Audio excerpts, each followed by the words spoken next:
Deep within the mountains, buried under layers of rock and reinforced concrete, lie some of the most well-guarded and sophisticated military facilities in the world. These are not just any ordinary bases. They are Iran's underground missile silos and nuclear facilities designed to withstand even the most advanced airstrikes, protected by powerful air defense systems and hidden behind layers of camouflage. These structures represent one of the greatest military challenges on Earth. But despite the fortress-like nature of these bases, the United States possesses the technology, tactics, and overwhelming firepower necessary to breach these defenses. The question remains, how does the US plan to destroy Iran's underground military bases? Imagine a missile silo buried 260 feet beneath the surface, far out of reach of most conventional weapons. This is just one example of Iran's underground fortresses. These aren't just simple bunkers. They're vast, heavily reinforced structures designed to protect Iran's most valuable assets. Its ballistic missiles capable of striking the US or its allies, including Israel.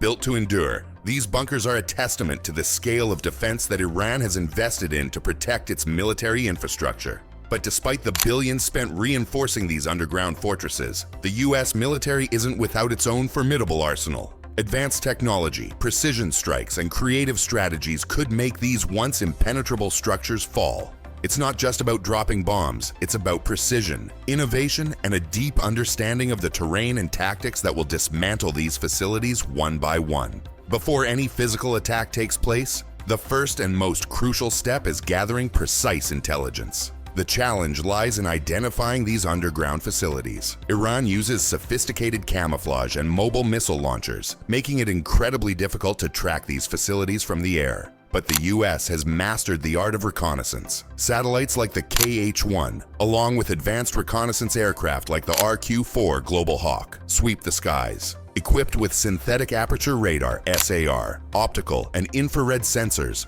these tools can reveal hidden bunkers, missile launch sites, and underground facilities, even in areas that are seemingly invisible to conventional satellites. UAVs, like the MQ-9 Reaper, play a pivotal role, sending real-time surveillance footage, pinpointing targets with unprecedented accuracy. These eyes in the sky don't miss a thing, and neither does the US military. Once the target is identified, it's time to break the enemy before physical strikes even begin. The first line of attack isn't a bomb or a missile, it's cyber warfare. Cyber attacks can disable Iran's command and control systems, paralyzing its ability to react. This is where the US takes a page out of its playbook from the Stuxnet virus, a cyber weapon that once crippled Iran's nuclear centrifuges. By infiltrating Iran's communication systems and missile control networks, the US can cause total chaos. Cyber attacks would render Iran's air defense systems ineffective, making it impossible for them to protect their most vital military structures. The moment Iran's air defenses are crippled, the US gains the upper hand. But it doesn't stop there. With Iran's defenses weakened, the next step is to gain air superiority. The US military conducts a suppression of enemy air defenses SAD operation to destroy Iran's surface-to-air missile SAM systems and radar stations. Electronic warfare aircraft like the EA-18G Growler emit powerful jamming signals, disrupting Iran's ability to detect threats.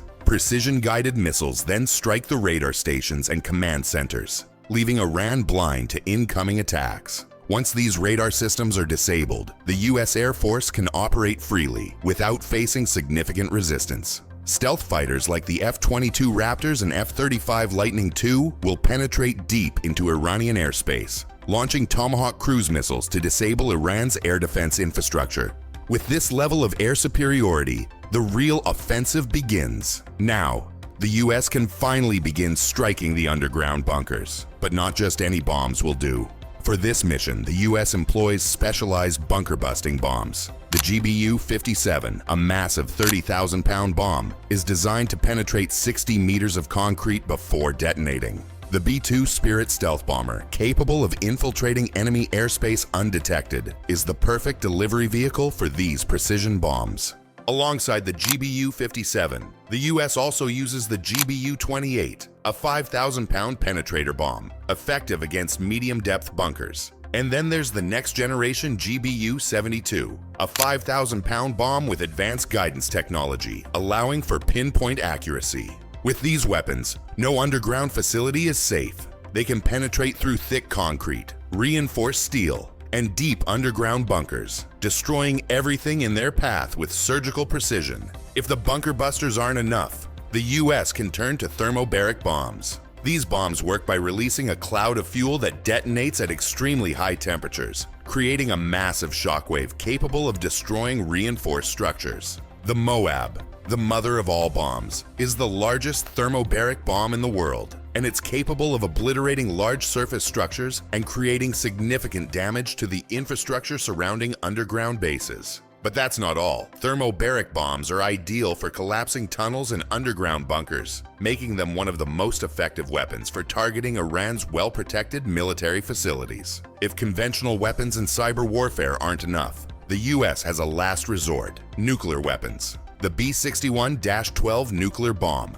designed specifically for bunker busting, is a precision-guided bomb that can penetrate deep underground before detonating. While the use of nuclear bombs is highly controversial and fraught with international risks, it remains an option for the US military if all other methods fail. The sheer destructive power of nuclear weapons could guarantee the complete destruction of Iran's underground facilities. However, the political ramifications of such a move would be immense, potentially sparking global condemnation and escalating tensions on an unprecedented scale. The B-61-12, while effective, is a weapon of last resort, one that would only be considered if no other solution could achieve the desired outcome. One of the biggest threats posed by Iran are its mobile missile launchers. These launchers can move quickly, making them difficult to target. But the US military has a response. Armed drones like the MQ-9 Reaper are deployed to track and eliminate these mobile threats in real time. These drones, equipped with Hellfire missiles, have the precision to strike these launchers, even while they are on the move. Hypersonic weapons, which travel at speeds greater than Mach 5, add another layer of protection, ensuring that even fast-moving targets won't be able to evade destruction.